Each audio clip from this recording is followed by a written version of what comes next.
Hello, everyone. I've got something weird going on with Ecamm, so as I switch scenes, I'm gonna have to just set them all up. My settings wouldn't hold. Don't know why. So what we are going to be going over tonight is I had some audio recordings that I didn't really want to wait until they fit into the chronology of what we're doing, and particularly since we're now in the 50-year anniversary of the party, which is just amazing. I wanted to do some of the other anniversary celebrations. So I had an interview tape from when David Nolan was interviewed on the 30th anniversary. And what was amazing about this interview, besides, party history is just amazing, but it was 4 days before 9/11. You're listening to some of the things he says, like he's complaining that he had to show ID to get a hotel room. In 4 short days, things would change rapidly, and his view, I'm sure, would be much different. So that, I thought, was a pretty interesting snapshot. I also had found various other videos of David on YouTube that I pulled some clips out of. So not all of the clips will be the 30th anniversary interview. You'll know when it's the interview because there'll be a back and forth. And that interview was turned into an article that was condensed down. But what we're listening to is the raw tapes, because I spoke with the reporter who sent me the actual interview tapes, which I just thought was super cool. And I wanted to share with you guys. This has been up on LPD probably 2-3 years now, but I'm not so sure how many people have taken advantage of listening to it. I also put up the full interview files up on the YouTube channel for the Libertarian Party Historical Preservation Committee. I have the clips separated kind of by subject matter, and they do jump around a little bit. But let's just listen to them and perhaps have some commentary. So let me set that up. I'm going to have to mess around with the scenes here a little bit. Okay, got that up. So now let me put me back up here. Let's put this up here. Here we go. And I want to get the chat widget up just in case anybody happens to be in chat. I'll be able to see it right up on the screen along with everyone else. Okay, so let me now go find these sound files. 1 second here. Okay, the first one is, I believe it was from the 1980 convention. I could be wrong. David had given this speech multiple times, but he is talking about his priorities for the party, which interestingly I disagree with. And it's not a point of view that you will hear often today, but it was his point of view. So I will play that file. Just 1 sec here. I wanted to see if I had notes on it. Yes, he entitled this, I believe, Principles Before Votes. Now, I absolutely agree with him that principles have to come before votes. But where he takes this is a little bit different than I would. So let's listen. And if you have any input, please stick it in chat. And I would hope that we would back away a little bit from the mindset that has been growing in recent years, where the idea of running lots of candidates becomes the goal, getting lots of votes becomes the goal, and then we go, well, to run lots of candidates and to have status, we have to have 50 state ballot status.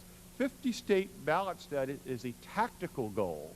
It is a step along one of many paths towards liberty, and a path that probably isn't even the most cost-effective one.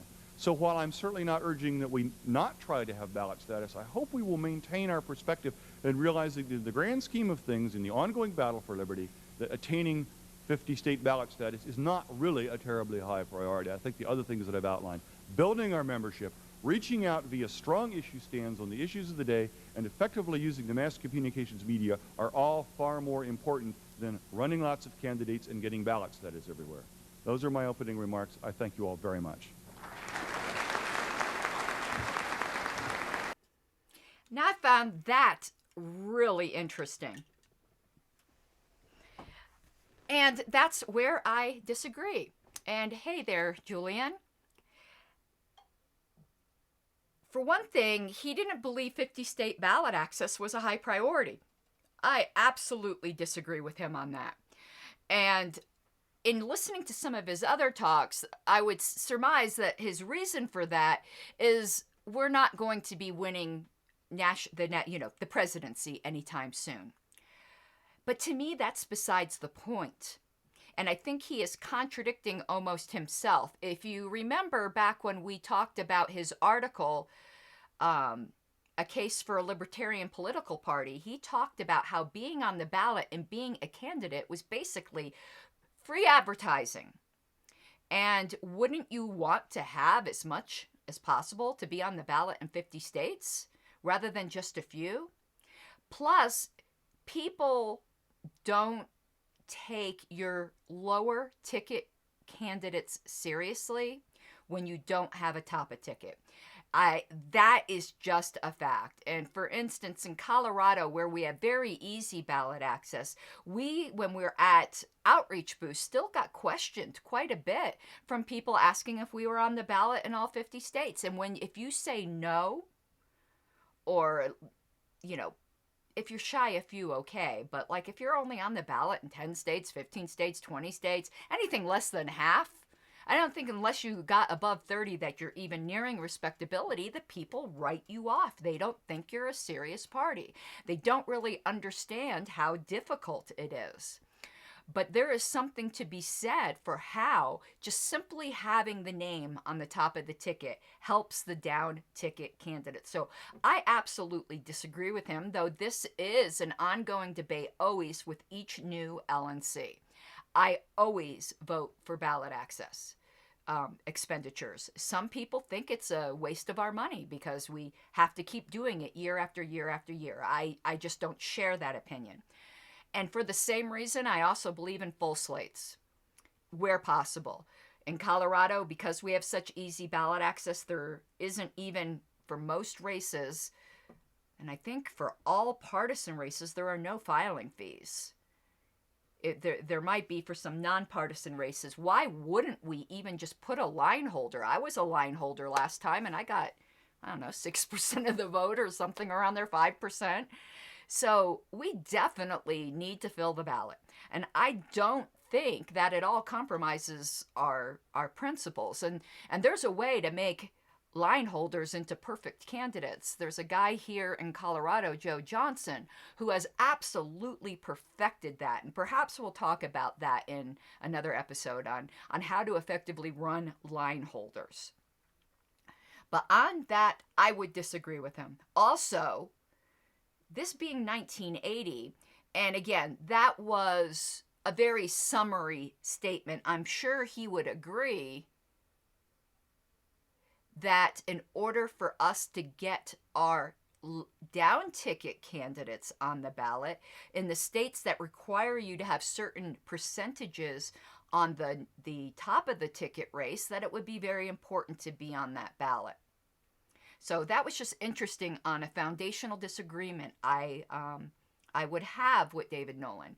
Though I will say, when I was Region 1, my predecessor was Norm Olson in Colorado, and he would have agreed with David. He routinely voted against ballot access expenditures, instead choosing to spend the money elsewhere. Okay, so the next clip we have, I believe all the rest of these, let me take a look here. I believe all the rest of these are from the interview.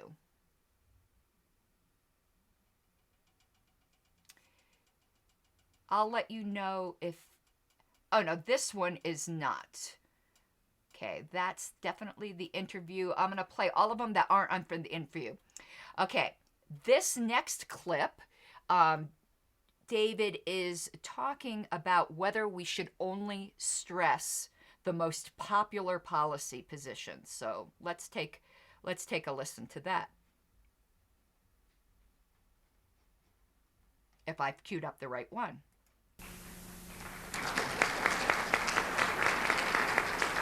The one issue area, or the one tactical area where I have some disagreement that I'd like to address, is the point that Larry Dodge raised about emphasizing our most popular planks.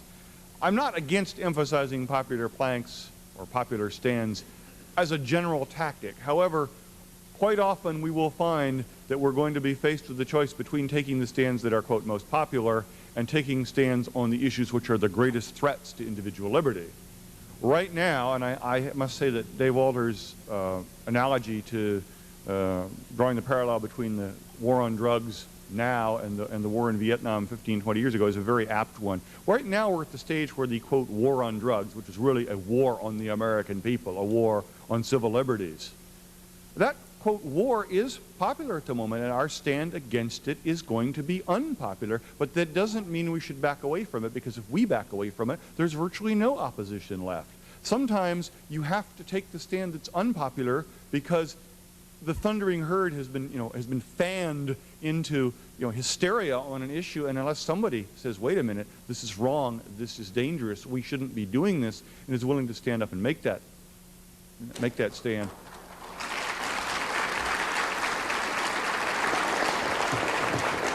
So I think we have to bear in mind that sometimes it's important to take the stand that's unpopular, because that's where the greatest threat is coming from. Thank you.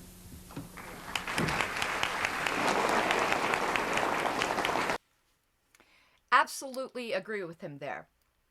There was a circumstance back during the time when the bakers in Colorado were getting persecuted by the state, actually Baker, singular, Masterpiece Bakery, for refusing to bake a cake for a gay wedding. That was a huge, huge issue, a huge religious freedom issue, a huge private business issue. And the National Party said a little bit on it, but not very much. And when our former chair, Sarwark, was confronted with this by some members of the Radical Caucus, he had said, well, you can't lead with your chin, because he realized that that would not be a very popular position. And I love what Mark Montoni said to Chair Sarwark. He said, sometimes that's the only way you can lead. And that right there nails it.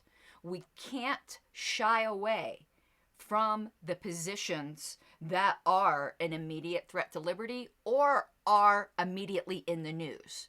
Well, I don't think whether or not, florists or photographers or bakeries were necessarily, whether, them being forced to provide these services was the greatest threat to our liberties on that day. It was the threat to our liberties that was in the headlines.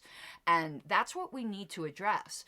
I would agree with David Nolan, though, that it remains, the war on drugs is still probably the greatest threat to our liberty. I don't think we realize how much that impacts everything else and how it put its vile tentacles into nearly every policy, and how much freedom would be gained almost immediately if the war on drugs were abolished.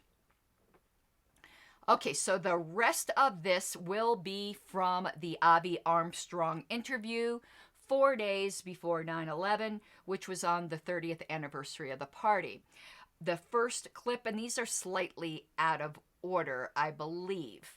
Doesn't matter because I grouped them by subject matter. The first clip is talking about David's recollections of the founding members of the party. Right. In addition to Mr. Zell, who else was around back then? Okay, the initial, it's getting so long without looking at my notes, I'll have to scratch my head a little bit. That may sound stupid because it wasn't a very large group. Incidentally, would you be so kind as to send me an electronic transcript of the article to review? Not that I'm going to try to censor you or anything, but just to make sure that if I've gotten anything wrong or to give me a chance to correct any minor errors that might creep in. Yeah, of course. And I will edit it in terms of just text. Right, I'm just kind of talking off the cuff to give you the information. You're going to have to sift through it and organize it and present it in the most logical fashion. Yeah, I understand, having been a newsletter editor and newspaper editor and so forth for much of my life, so I know how that goes. Well, I'll be happy to do that. Back to the immediate question. The original group of 5 was myself, my then wife, Susan, who I have lost track of. She got remarried after we broke up, but still lives in the Denver area. But she dropped completely out of any activity in the Libertarian Party. A gentleman named Hugh Futch, Futch, who lives up in Bailey, or at least did until a few years ago, out in the mountains. I guess it's not as far out in the mountains as it was 30 years ago. Civilization has crept out, and he's surrounded by civilization now, which probably doesn't please him. He's kind of a wild-eyed mountain man type. A college student named Dale Nelson, who disappeared shortly thereafter and has never been heard from again. And a fellow named John James, who was a young, at that time, architect who lived in Denver and was our first candidate for U.S. Congress in, I believe, either 1972 or 1974, there in the Denver area. Those were the original 5. We were soon joined, so to speak, or had connected. John James had a half-brother named Pip, P-I-P-P, Boyles, B-O-Y-L-S or B-O-Y-L-E-S, in Colorado Springs. And he contacted Pip, who was a like-minded person. They were both very much into Ayn Rand and the whole objectivist movement at the time. And Pip had 2 more friends down there, Eric Westling, W-E-S-T-L-I-N-G, and Luke Zell. And we had grown to 8 by the time we took the vote, so to speak, and formally decided that we were going to go ahead with the party. The criteria we had set was that we were going to contact libertarians and free market-minded people around the country throughout the period. On August 15th, we decided we were going to see if there was anybody else that felt the way we did. Right. So we sent out letters. I had a couple of mailing lists. One was a list of people that had bought bumper stickers and buttons from me over the last several years. I've been running ads in the back of libertarian publications, or what there were in those days, little newsletters and so forth. I also had the mailing list. I had several small mailing lists, and a couple of the other people did too, I think. So we sent out some mailings to people around the country that we thought might be reasonable prospects, people who might feel the same way that we did at the time had come to form a new party. And our criterion was, if we got 100 positive responses, 100 people saying, count me in, by the end of the year, that we would go ahead and do it. And we had meetings every month to review results and talk over new ideas and new plans and feedback that we'd gotten from people around the country, which was all pretty positive. So we met again in September and October and November. And by December, we had over 100 respondents. So we said, we're going to do it. And we voted that evening, December 11th, to form the party and held a press conference early in January of 1972 to announce this fact to the world, and got a surprisingly large amount of press coverage, probably more than it deserved, and it probably gave us more encouragement than it should have. And we thought, wow, the world's ready for this. I'm not sure the world was ready for that 30 years ago. It may not still be quite ready, but we got a surprising amount of press coverage out of that first press conference in January. Cool. All righty. Now, I left some of and that microphone sounds that are in there, that's not me. That's on the original recording. This was a telephone recording, not the best quality, but it is a voice from the past, and unfortunately a voice from the grave, with David Nolan passing away in 2010. Really wish I could have met him. So the original 5, I want to know what happened to that college student that helped found the party and then disappeared. I have looked for him, but the name is very common. I think it was Dale Nelson, and that's not much help. Though I'm sure if I had some of the more sophisticated skip trace software that I used to have when I was tracking down witnesses, I would be able to find him, potentially by knowing that at one point he was in Colorado Springs, Colorado. But without that kind of private investigative software, impossible. That's just way too common of a name, but maybe somebody out there knows something. Would love to get in touch with Dale Nelson. Okay, and I also left in, I wanted to tell you some of that extraneous where he was asking to edit and stuff, because David's, I hesitate to call it casual, because this is him being somewhat casual, and it's still formal. I just found his manner of speaking and his precision interesting, and something that is very common amongst libertarians that non-libertarians find a little off-putting. You know, it's a characteristic that I have noticed from many. Okay, the next clip is about someone named Gail Norton, who you'll hear. It's somebody who was a Colorado libertarian, then ended up defecting to the Republican Party, and had a high position. So not in the party, ended up having an appointed, I believe it was a cabinet position in the Republican Party in the administration at that time. But let's take a listen to what David has to say about Gail Norton. And I believe that's clip number 3. Did you know Gail Norton, or was she after your time? Gail Norton joined the party. I think she was actually an official member. In fact, I know she was, because she was a delegate to the 1979 convention. To quickly answer your second question, no, she wasn't before my time. I didn't leave Colorado until 15 years ago, in 1986. And Gail was active in like 1978, 1979. And Gail happened to become involved because she was close friends with a woman named Mary Louise Hanson, often generally just called ML for her initials. And ML Hanson was maybe even a vice president, but she had some kind of role down at the First National Bank of Denver, and she was the national vice chair of the party.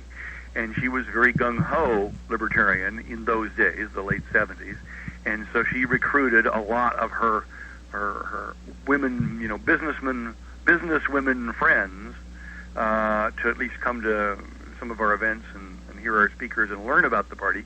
And Gail was one of those. And Gail's kind of a quiet, reserved, studious kind of person, not real outgoing, pleasant enough from my recollection, but not a real outgoing, person, kind of quiet and reserved. And she came to a number of the meetings, and I remember having at least a couple of conversations with her, and she seemed pretty sincere in her devotion to libertarian ideas, at least in the broad sense. Now, I understand that after I left Colorado, she got, picked up by the Republicans. They sensed that she was a promising young woman, because she's bright and so forth. And I guess they ran her for, Attorney General, and she served a term or two as that. And at that time, I've been told, she worked to try to keep us off the ballot and worked to try to hinder the Libertarian Party in its growth. I was not aware of that.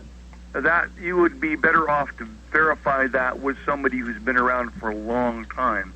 One such person, obviously, would be Dave Atkin. Right. Another would be Paul Grant. Do you know Paul, or do you know who he is? I know both of them. So. Okay, yeah. They can fill you in more on what Gail Norton did after leaving the Libertarian Party and joining the Republican Party in, I guess, the late 80s or early 90s. And, of course, we all know she's Secretary of the Interior now, and I hope she can do some good there. I don't know how much good you can do in a appointed position like that with all the bureaucracy, but I'm sure her sentiments or her instincts are to push for, changes in the right direction, at least to some degree. I don't think she would push for the kinds of radical change or fundamental change that many of us would like to see in terms of privatizing federally held lands and so forth. But I think she will try to work at least for, the right kinds of things on some scale as Secretary of the Interior. Okay. I've heard that in New York in the late 60s and early 70s, there were actually meetings about the formation of a party. Were you... Well, that was on your list of things here, and I see you're just going down the list you sent me, which is fine. As far as I know, that is not true. And I'm not saying you've been misled. I think what people are at a distance tending to forget things, and that could happen. It could even happen to me. I was not at any such meeting in New York. My understanding is that there were several meetings of libertarian and anarchist and objectivist, a whole spectrum of people who could generally be called libertarians, at least in the broad sense, met a couple of times in New York in that period, 1969, 1970. As far as I know, none of those meetings was specifically for the purpose of thinking about or discussing the formation of a new party. It's entirely possible that someone or more than one someone spoke at one or both of those events and threw that idea out for consideration. I can't rule that out because I wasn't there. But there was no specific, as far as I know, there was no specific meeting ever called in New York in 1969 or 1970 to discuss the formation of a new party. Okay, now he mentioned people that I know. I'm going to need to get David Atkin on this YouTube thing.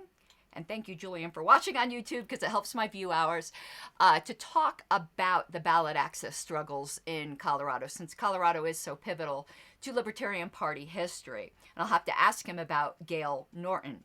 But isn't that a shame that a Libertarian got poached by the Republicans and then turned around and tried to screw us out of ballot access?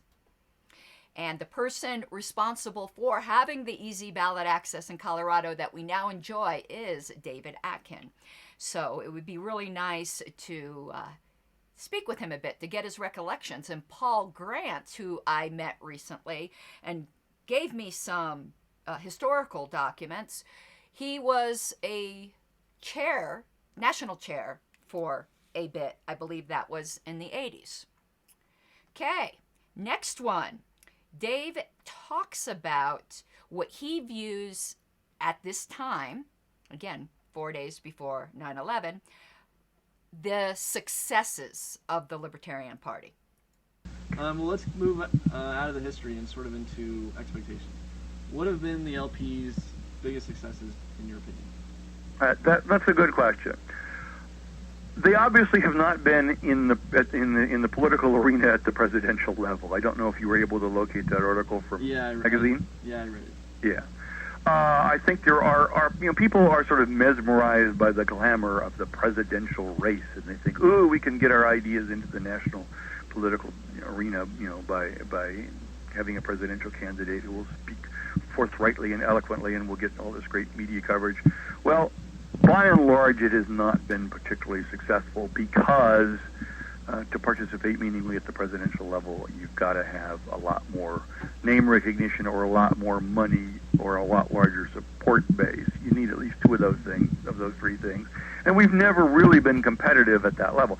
So that's not the proper gauge to use in measuring our success. I think our successes have been in several areas. First of all, in building by far the nation's and probably the world's largest network of freedom-minded individuals who've been able to collaborate with each other and inform each other on a whole range of issues and work on, particular issues, form, coalitions and committees and action groups on all kinds of issues, ranging from Second Amendment rights to fighting censorship to trying to repeal the drug war, which we haven't done yet. But and that is, we've created this network of freedom-minded stumbling over my words today, freedom-minded individuals who have been, able to work with varying degrees of success on a lot of issues. And I think that's very important. If it weren't for the Libertarian Party, I don't see any way that network would have come into existence.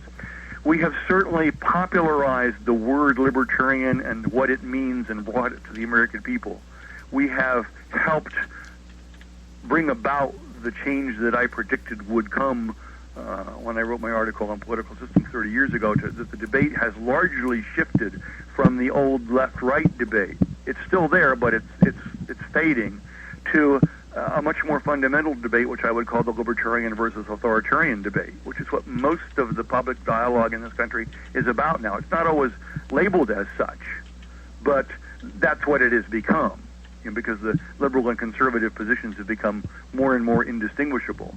A year 2001 Republican, with rare exceptions like Ron Paul, is indistinguishable from a 1970s or 60s or 70s Democrat. The Republicans are basically just out there passing more laws, grabbing more money, spending it on their projects and giving it to their friends.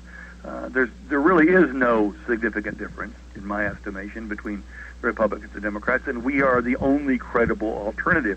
We are seeing a realignment of the political axis or political spectrum, which would be typified by us on one end, the Greens on the other, and the Republicans and Democrats sort of mushing together more and more into a big lump in the middle. And we are helping to redefine the political spectrum and hold up the standard at one end. Because if we weren't there, there'd be nobody else holding up the pro-freedom position. Right. So those two things, building the network and helping redefine the political system and make sure that the pro-freedom, pro-individual rights position is accurately and articulately represented, I think are our two major contributions. Now, you get down to the nuts and bolts level, libertarians have been very instrumental, not always working as the Libertarian Party. Again, this is the importance of that network building, in doing things like opposing local tax increases, bond issues. I know in Denver you fought things like the light rail thing and the stadium thing, and I don't know what all, with varying degrees of success. Richard Ryder down in San Diego has been very successful. He's regarded, all the media always come to him immediately. He's the man as far as leading the battle against the assault on the taxpayer's pocketbook. And Ryder and the people that he has organized, all of them libertarians, have over the last decade saved something like $12 billion. Wow. In the city of San Diego alone. I'm making that number up. If you want Ryder's email, I can give it to you, and I'm sure he'd be glad to give you some specifics on the things they've been able to accomplish. I'm most familiar with what they're doing down there because where I live, Orange County, California, is midway between L.A. and San Diego. So I'm about equally familiar with what goes on in both of those cities, and San Diego is certainly the largest and best organized city or county Libertarian Party in America. If the San Diego Libertarian Party split off from California and became a separate state party, the San Diego Libertarian Party were a state party, it would be one of the 10 largest. Oh, I didn't know that. They've got over 1,000 registered dues-paying libertarians and dues-paid members of the party in the city and county of San Diego, which is pretty impressive considering that although San Diego is a big city, it's not New York or L.A. It's about the third the size. It's got about 3 million people versus 8 or 9 million in New York and L.A. So, for a city that's a third the size of the two biggest cities, it's got a very large, very well-organized Libertarian Party. We've been much more successful at the city and county level, obviously, in terms of leading or opposing initiatives, running candidates and getting them onto city councils, into public offices. We've had a fair amount of success, at least in terms of vote totals and in affecting the debate at the congressional level. And you get above that, and with rare exceptions, our success starts to turn into failure or becomes less successful. Our efforts are less and less successful as you move up the ladder of partisan politics. Let's put it that way. Ooh, I feel like I got to sneeze. Oh, pardon me, man. It's like, how it's on the tip of your nose type thing. Now, I found that very interesting. A lot of the things he counted as successes, I don't think we really think about today. But popularizing the word libertarian, that is quite a success because it brings the ideas into the discussion. And I think I forgot what clip number I'm on. I don't want to forget that was clip number 4. So the next one will be clip number 5. And hello, Lindsay. And yes, it is very appropriate. I figured this retrospective would be good. And we can see the differences between the 30-year anniversary and now with us in the 50-year anniversary. So the successes probably have remained the same. Now, I don't know if the San Diego party is still that big. I'd be very interested in hearing that. A lot of people, LP members, are very surprised to learn how successful or vibrant the California party is. We tend to think of California as just being this ultra-progressive stronghold, which of course it is. But the Libertarian Party is very strong there because the Republican Party is virtually non-existent. I mean, they're there, but libertarians are pretty strong there. I'd love to hear if anyone from California is listening to this at any point, either live or in the future, to let me know about the San Diego party. Okay, next clip we have from David is speaking of what he saw as the future of the party at that time. Again, this interview was 4 days before 9/11. Well, let's be optimistic for a minute and say the LP is going to be successful. Okay. Is it more likely that it becomes a major political party in its own right, or that the Republicans start losing so much that they adopt many of our ideas? Like a lot of libertarians draw a parallel to what happened in the Socialist Party. That's a real interesting question. And if you excuse me when I could keep cutting you off because I've got a cough today. I don't know why, some kind of postnasal drip, and I don't want to blow your eardrum out, particularly if you're on speakerphone. So if the phone goes silent for a moment, it's because I'm coughing and I've covered the mouthpiece. Okay. That could go either way, and that's always been a question we've faced from the earliest days, to hark back to the point you raised about what was our hope or expectation. Way back 30 years ago, where did we see the party going? Some people maintained from the beginning that as soon as we began to be a significant presence on the political scene, and it started achieving an impact on elections, that the Republicans would scurry back to the pro-freedom side of the fence and become a lot more consistent. I would like to believe that, but the evidence has been to the contrary, that over the last 30 years, the Republicans have gotten steadily worse. What has Bush done, aside from appoint Gail Norton and Lynn Scarlett, that would give you any cause for optimism that Bush and the Republicans... And this, I think it cuts out for 1 sec, and then it comes back in. Maybe not. I thought for sure it did. Oh, here we go. Okay, I'm back. Well, good. Bush and the Republican Party, as far as I can see, offer no reasonable hope. In fact, they've been getting worse. And the likelihood that they will steal our ideas is one that, you have mixed feelings about. Like, well, hey, those are our ideas. Why should you steal them and get all the credit for them? And on another level, a sort of surreptitious hope that, gee, it would be nice if they would actually adopt some of our ideas and put them into practice. And even if, we didn't get credit for them, they'd be changes for the good, and we'd like to see them in our lifetime. I haven't seen much evidence that they're likely to do that. The excuse that the Bush administration has been giving is, well, you got to get things through Congress, and that's always difficult, and it's compromise, and blah, blah, blah, especially since Jeffords switched and you now have a democratically controlled Senate. But that's simply not true. Witness the fact that they had an opportunity to do something very significant that required no approval or participation from Congress, and that was to kill those medical reporting requirements that Clinton put through in the waning days of his presidency by declaration. You know what I'm talking about, right? Yeah. Where the Clinton administration decreed that as of some certain date, and I think it's January 1, 2002. I don't know, but some date in the fairly near future, basically all your medical records become essentially the property of the government.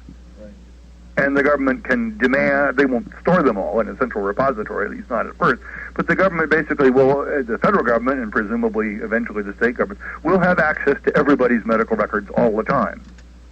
And of course that means the insurance companies will too. They are effectively putting in a significant chunk of the apparatus that's necessary to nationalize health care, and there's another form of population control, literally the power of life and death over people eventually. And they just decreed that. That was never passed as a law. They just passed that, they just decreed that as an administrative decree. It was scheduled to go into effect. All Bush had to do was to tell Thompson, the Secretary of Health and Human Services, kill that, don't do it. There were tens of thousands of people sent in letters and petitions urging them to kill it, and they let it stand. Now, tell me this is the action or the behavior of a pro-freedom, individual rights president. Here was a case where he didn't have to fight Congress. He didn't have to do anything except simply reverse an administrative decree by the previous president who was a Democrat, and he did not. That, to me, is clearest evidence there is no real functional difference between Republicans and Democrats. As a lot of people have pointed out, there was a greater break in terms of policy between Reagan and Bush the first than there was between Bush and Clinton. There was at least some attempt to scale back government and rein it in under Reagan, not nearly as much as we would like to have seen, but there were a few faltering steps in that direction. So you can really look at the years of Reagan is almost kind of like an anomaly in modern political history, and you can speak of the Reagan years, and then you have to talk about the Bush-Clinton-Bush years, the Bush sandwich with that ham Clinton in the middle. There's no fundamental difference. Bush is not going to do anything remotely libertarian as president because when he's had opportunities to do so, he hasn't. The great majority of Republicans, elected Republicans in the Congress, their hot-button issues are the social conservative issues. They're not that concerned about taxes. In fact, Republicans were busy piling on, adding their favorite pork barrel projects to the last appropriations bill. With the exception of Ron Paul and perhaps one or two others, they're just a different breed of porker than the Democrats. And socially conservative ones whose form of political correctness is different than that of the Democrats, So I can't really see any reasonable prospect that either of the major parties is going to co-opt our ideas. If we had been getting 10 or 15% of the vote in national elections, as some of us had hoped way back when we started, you can bet they would be, because that would be a huge swing vote that they would need to capture. Or even in the congressional elections, if we were regularly getting double-digit figures, we would be a political force to be reckoned with in the immediate sense, and they would be saying, boy, there's that huge vote block up for grabs. The great majority of elections, presidential elections, are settled by less than 10%. They aren't as close as this last one, but you go back and look, there are not very many landslide elections. So 10%, or better yet, 15%, would make you the balance of power. You don't have to be a majority. You don't even have to be close to a majority to have tremendous, political influence, to be a balance of power, to have the balance of power, and therefore be able to call the shots in a lot of areas where you can swing votes one way or the other. We haven't achieved that level of influence, and so the question becomes: can we? If we can't do that, can we become a major party? You'd think that would be one of the stops on the way to becoming a major party. However, if you follow the theory of what is sometimes called catastrophic change, to sudden and unpredicted change, where pressures build up within a system, whether it's a physical system or an economic system or a political system, you sudden change as you did in the Soviet Union in 1989. I think it is possible that under the right circumstances, that a charismatic and well-known candidate or candidates could be elected president as a libertarian in 2004 or 2008, or could at the very least throw the political system into realignment and assume that we could assume that balance of power role. Cool. Here's another issue. You've written favorably about the idea of using the drug war as our lead issue. I believe that. Now, but there's a potential problem with that, in that the people who are attracted to the LP because of that issue may not be sympathetic with other issues. Do you think it's likely that we win them over on other issues, or how's that going to play out? Well, of course, that's a good point. That's always a problem with emphasizing any one particular issue too much. And, the drug war certainly has that problem, as does any other issue, whether it's guns or taxes or education or, pick an issue. No matter what issue you pick as your lead issue, you're going to have people who are going to be repelled as well as people who are attracted. The reason I think the drug war is so important and needs to be our primary issue is because it impacts everything else. The war on drugs is the excuse. It's the battering ram of the state. It's the excuse that's being used to say, well, we got to be able to look at people's bank accounts. We can't have financial privacy because, people could be hiding drug money. Well, we got to take away people's guns because, after all, all that drug-caused violence. The drug war, the whole drug issue, the whole drug legalization issue has impacted every other issue, whether it's spending, whether it's financial privacy, whether it's censorship, the mandatory minimum sentences. It's the most insidious issue. It certainly shouldn't be our only issue.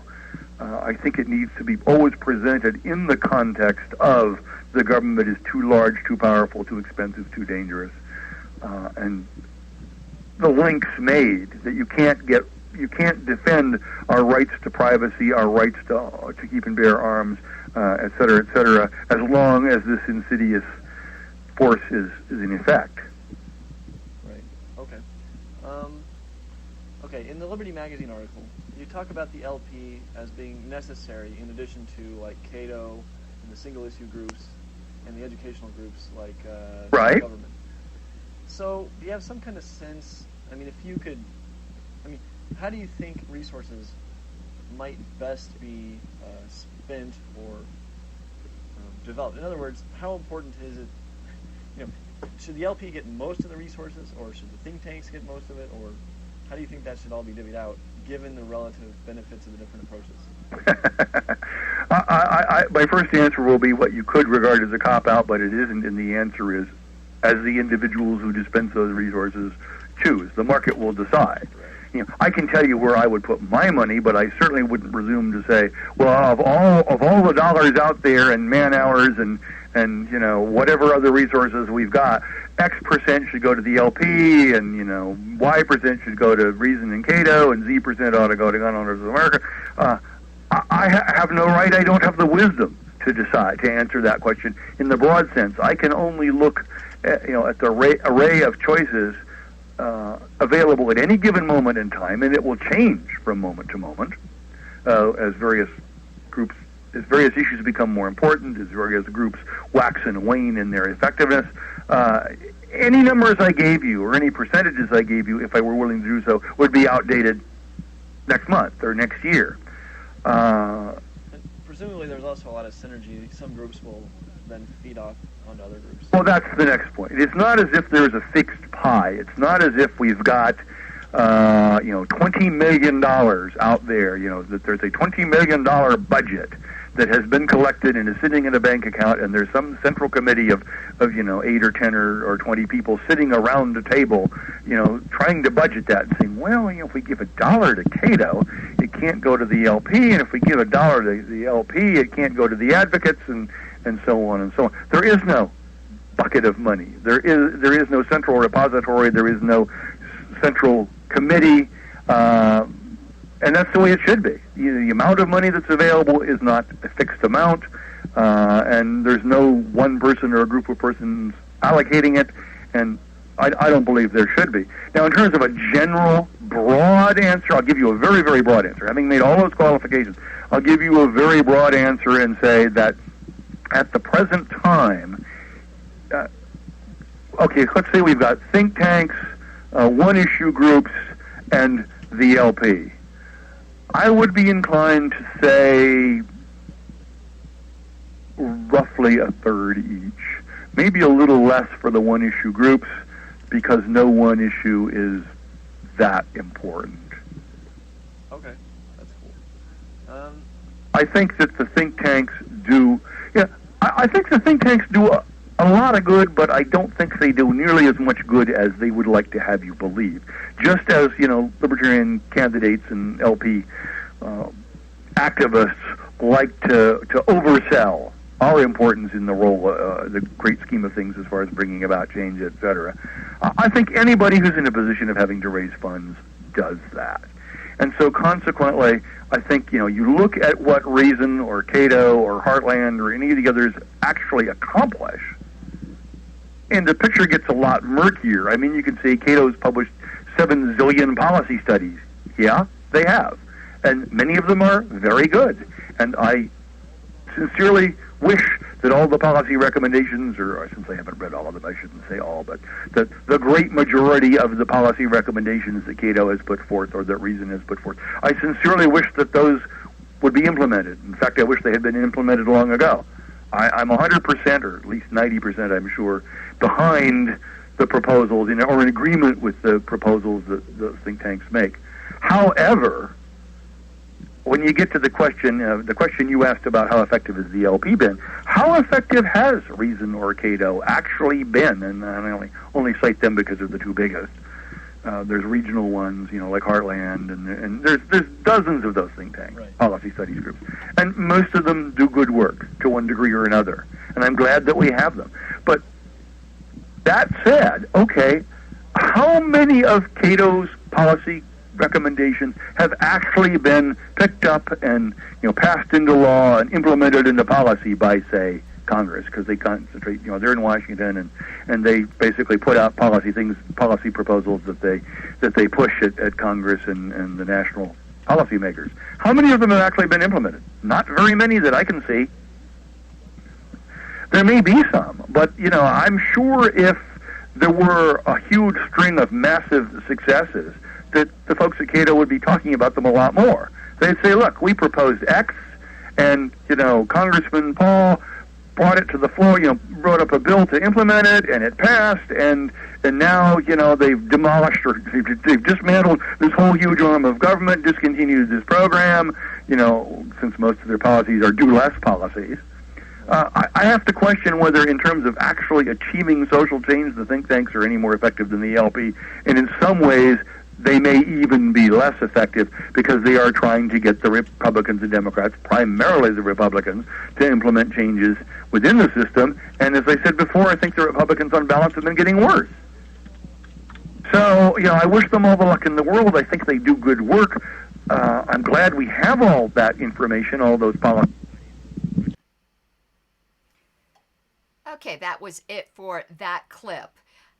I disagree with David there a bit as well. Though,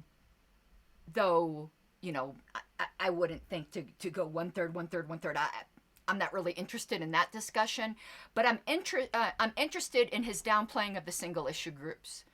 I've become convinced, actually, that the single-issue groups, not necessarily even the groups, but single-issue focuses, is where we're going to have the most success.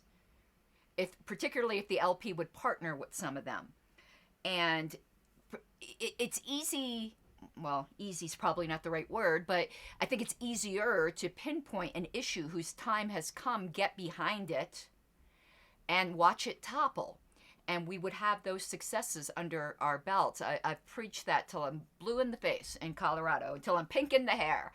And it hasn't really picked up, but I mean, I could lay out for you, if I were state chair of Colorado, which I'm not, and I don't want to be, what I would do, which is radically different than what the Colorado Party has been doing so far, with the exception of they are concentrating a lot on the single issue, which is in our face right now, which is the COVID thing.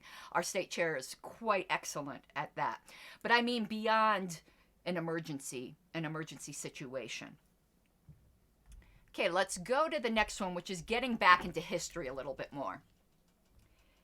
Let me look at my notes. Okay, he's talking about the party headquarters, which has moved quite a bit. I think we're pretty stable now in Virginia, right outside of D.C., but it's been all over the place. So let's hear what he has to say about that. Okay, when the party moved to Washington, D.C., The first time or the second time? Oh, I didn't know there were two times. But I heard that that caused a little bit of animosity among some people in Colorado. Is that true, or what happened exactly? I don't really care to speculate on that. I can give you some of the chronology. After the 1974 convention in Dallas, Texas, Ed Crane, now head of the Cato Institute, was elected chair of the party.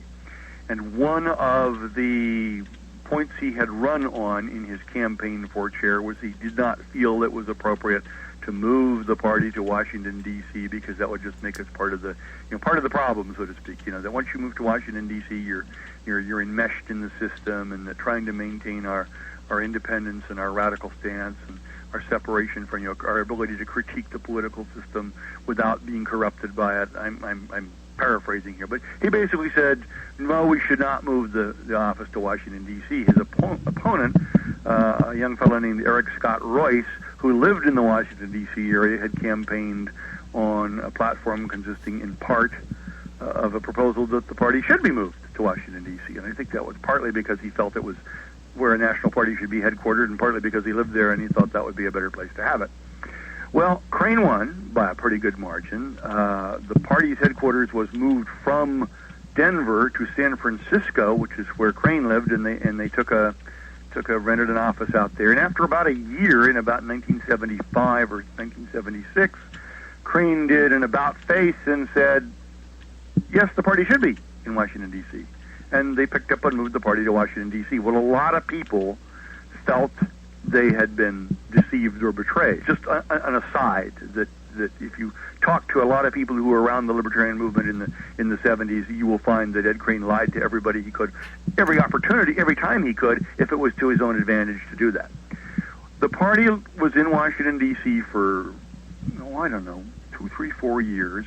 Then we had another, and after another one of the elections, the headquarters was moved to either Dallas or Houston. I think Houston, because whoever we had elected chair, and I don't have all my notes in front of me. You don't want to go into all this, probably. Right.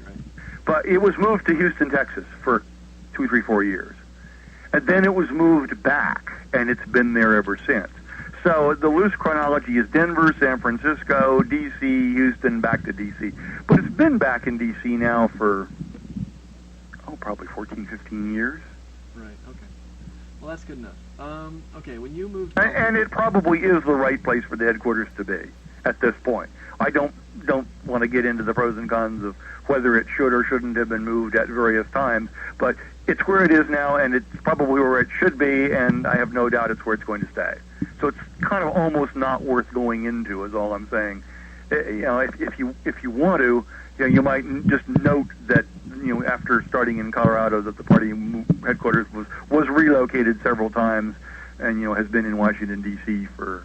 I could get you the year if you wanted, but it's got to be almost half of its 30-year existence by now. And we remain. We're just outside of D.C. I believe at the time of this interview, we were at the Watergate building, ironically enough. And we moved from the Watergate building into the Alexandria address that we have now, where we bought a building. Okay, next one. I just have it titled Rothbard. So apparently he's talking about Rothbard, but I can't remember the context. So let's see. Okay, so Rothbard became... Rothbard, in fact, there were some fairly lengthy descriptions, as I recollect, of those gatherings in Rothbard's newsletter that he used to publish way back in the 60s and 70s and on, I guess, into the early 80s. And he eventually got tired of publishing it. I've even forgotten what it was called. I've got back copies buried in the attic somewhere. It was called... Libertarian Forum. Libertarian something or other. So what was his relationship with the LP after it got formed? He was not supportive for the first year or two. In fact, he ran an article in his newsletter in about in 1972. That would have been the right time frame. Basically saying this was a silly idea and the time had not come and we'd be wasting our time and blah, blah, blah, blah, blah. But by, say, 1974, he'd done a complete 180, something Rothbard was well known for doing over his life on every conceivable issue. I don't know if you know much about Murray Rothbard. He was a very interesting character, very bright guy, very, very colorful, very garrulous. I liked Murray a lot, but he was more driven by personality things, but by people's personalities. He got into a lot of battles over his life with a lot of people. He was notorious for having had friendships or alliances with various people, and then a year or 2 or 5 years later, having a falling out with them, and becoming very bitter and denouncing them in all kinds of terrible terms and so forth. He went from being an opponent of the party in its earliest days to being a strong supporter of the party. In fact, he was on the platform committee every convention for years on end into the mid or late 1980s, and then he had a falling out and he became bitterly anti, if not the party, at least many of its leaders in the latter years of his life. He died 5 or 6 years ago now. Okay. Now, very interesting guy. I always got along well with him, but a lot of people didn't. Yeah, that's my impression. That is interesting. But it's interesting that he said that Rothbard was an opponent for the first few years, which, I'm not going to doubt his recollections. I know by 74 he was not. He was part of making the Dallas Accord at the Dallas Convention in 74. But in 72, I know he wrote that article in the Libertarian Forum, but then immediately after that, he agreed to become Dr. Hosper's economic advisor for the 1972 campaign. So I think he became a supporter a little bit earlier than David is recollecting. Now, here, and I've got some other material. I'm going to have to switch between screens. But we have David talking about the dispute over where the party was founded. Where do you want to start? Well, let's start. There's some controversy as to where and when the LP was actually founded, so I thought you could explain that. What is the nature of the controversy as you have heard it? I'm just curious what misinformation has emerged lately, because it seems to pop up every few years and we have to bat it down again. Well, basically, there's a debate over whether it was founded in Westminster or down in Colorado Springs. Well, technically it was founded in Colorado Springs. The initial planning meetings were the first couple of meetings at which we discussed forming the party and scratched our heads and decided we needed to find out if there was any support for the idea. Those occurred at my home in Westminster, where I was living at the time. Okay. And interestingly enough, the city council in Westminster 5 years ago, I guess it was the city council, passed a resolution. Somebody had tipped them off, and they made that officially commemorate the founding of the Libertarian Party in their city. I guess not a lot happens in Westminster, and they wanted to be on record as having had something important happen there.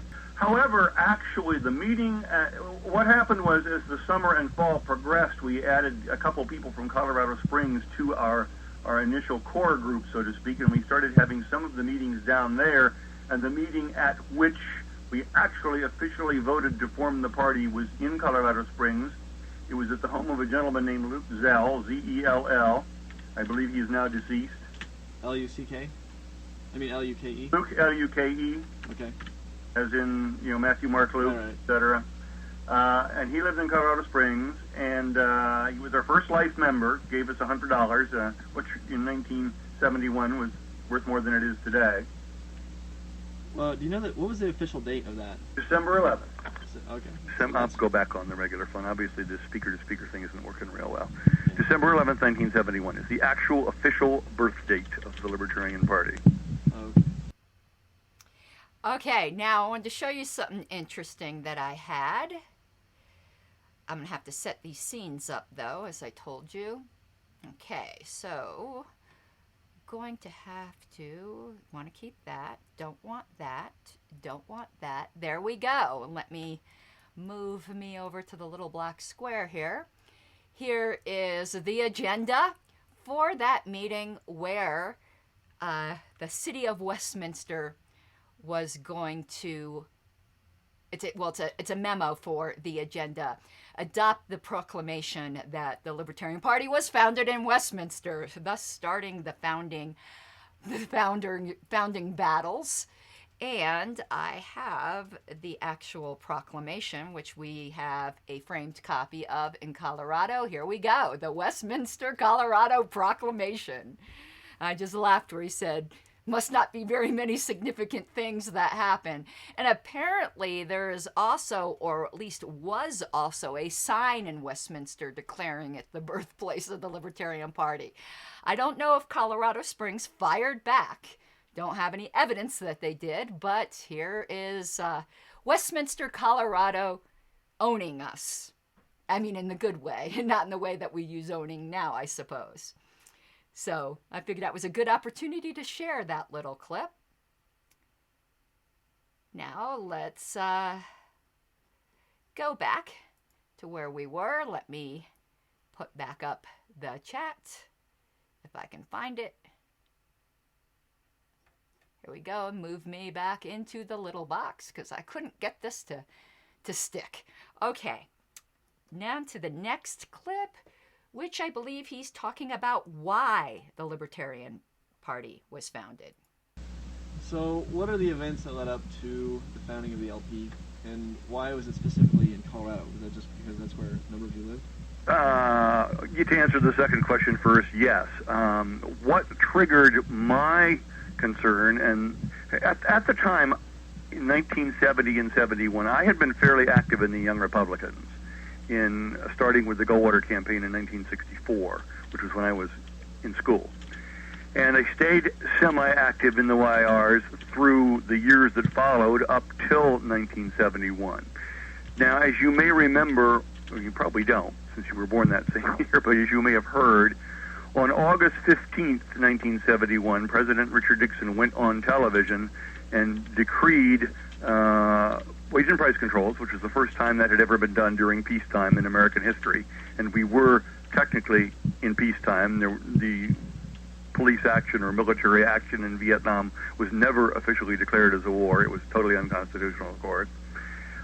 So we had a first peacetime imposition of wage price controls, plus taking the U.S. off the last vestiges of the gold standard. You know, we had been off the gold standard since 1933 or 34 in terms of Americans' ability to redeem their dollars for gold, but the dollar was still pegged to gold for international transactions, which naturally added put kind of a bit of a brake on their ability to inflate. So the governments always want to remove any impediments to their inflating the money supply ad infinitum. And Nixon basically said, well, we're tired of being on the gold standard. We don't want that thing standing in our way. So as of now, the U.S. dollar is no longer redeemable in gold, anywhere, anytime, anyhow. And we all know how much inflation we saw in the 70s. So those 2 points, which he made in that same speech on August 15th, were the impetus for those of us who'd been thinking about it. We'd had a couple of meetings before that. That was either our second or third meeting, happened to fall on the day of Nixon's speech. And, of course, we didn't know when we set our meeting a week or 2 or 3 in advance that was going to happen. But we were sitting around in my living room in Westminster on August 15th, and who should come on but Richard Nixon. I guess it had been announced that he was coming on to make an important announcement. And that was the announcement that he made, and we looked at each other and said, well, that settles it. If there was ever any doubt as to whether we need a party that stands for some kind of real limited government and individual freedom, then this should settle it for us. I need to try to find that clip from Nixon. That's pretty important, it seems, in party history. Okay, I've just got one last clip. Again, this wasn't the entire interview, but I think it was the most juicy parts, or the ones I think most people will be interested in. The entire interview is again available on the YouTube channel of the Libertarian Party Historical Preservation Committee, and it is also on LPedia if you look up David Nolan Reflects on the 30th Anniversary. So this last one, David is talking about the expectations that they had for the party when they founded it. What were your expectations for the LP back in 1971, and then how has the party evolved, diverged from what you thought would happen? Well, I suppose like a lot of very optimistic young people, and I was 28 at the time, we had hopes. Maybe expectations is too strong a word, but we certainly had hopes that we were going to become a major party, maybe not one of the major parties, maybe not replacing the Republican or Democratic Party, but become a major party in the sense of having the balance of power and being able to strongly influence the political debate and act as a swing vote within, like by 1980. And, of course, that didn't quite happen. All right, now what's interesting there is I'm comparing it to the formation of the People's Party, which I've been following very closely. And that's also a bunch of mostly young people, because David was really young to be a party founder, 28 years old. And at first he had said their expectation or hope was to become a major party, but then he softened it a bit and said, or to at least become the swing vote, which is a lot more reasonable. The People's Party are just calling themselves already a major new party, which is not correct. And I think maybe they're practicing the secret where they're just going to speak their reality into being. We'll see how that works out for them. But I also like that idea where he talked about you don't have to replace one of the two major parties to be a power player. You just need to be the swing vote. And even with our smaller percentages, we see that happen, right? How many times are we accused of spoiling the election? So our, less than 5%, generally, each election, it does have a big effect in certain selected areas. And that makes us important in the larger scheme of things. So aiming for that larger swing vote is a very doable and admirable goal, rather than focusing on becoming the next major party or winning the whole thing. To keep our eye on things that are actually actionable and doable. So that is all I have for you. I hope you enjoyed it. It was very interesting to hear how David Nolan was very much a political geek. He was interested in politics for politics' sake. I have a difficult time relating to that because I'm not. I hate politics. I still hate politics. It's gross, and if anyone calls me a politician, I just want to retch. So when I'm told I'm not a very good politician, that makes me smile. I'm not a political geek. I am more in it for the pure philosophy. So it's interesting to see that difference, and I like hearing how his mind thinks. I suppose you would have to be a political geek to found a party rather than a think tank or some sort of philosophical society. All right, everyone, thank you so much. Thank you, Julian and Lindsay, for watching on YouTube rather than Facebook, because it does help my view hours. So I hope you all have an awesome night, and within the next few days, I'll have some more things for you. Bye-bye. You gotta take what you're given, that's how we live it. Don't be mad at the system, it's simply how we've existed. I hear a lot of people talking like they politicians and choose to be an accountant because it's safe in the business.